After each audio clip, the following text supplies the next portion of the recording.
ప్రభువు మాట విని 6 లక్షల మంది ఐగుప్తు దేశాన్ని విడిచి కనాను దేశం వైపు ప్రయాణమే వెళ్ళారు. 6 లక్షల మంది ప్రయాణమే వెళ్తే కనాను చేరింది మాత్రం కేవలం ఇద్దరు. మళ్ళీ లెక్కలో చెప్తాను, ఎంతమంది బాప్తిస్మం తీసుకున్నారు? 6 లక్షల మంది అండి.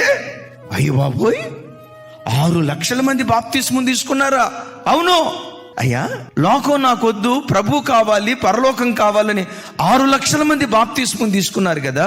ఈ 6 లక్షల మందిలో పరలోక రాజ్యం స్వతంత్రించుకుంది ఎంతమంది అని అంటే దేవుడు వేదనతో అంటాడు, కేవలం ఇద్దరయ్యా, కాలేబు, యెహోషువ.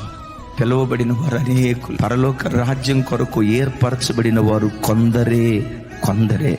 నేనంట ఆ కొందరిలో నీ ఉండున్నట్లుగా, ఆ కొందరిలో నీ పిల్లలు ఉండున్నట్లుగా, ఆ కొందరిలో నీ కుటుంబం ఉండున్నట్లుగా జాగ్రత్తగా కుటుంబాన్ని కట్టుకొందువుగాక.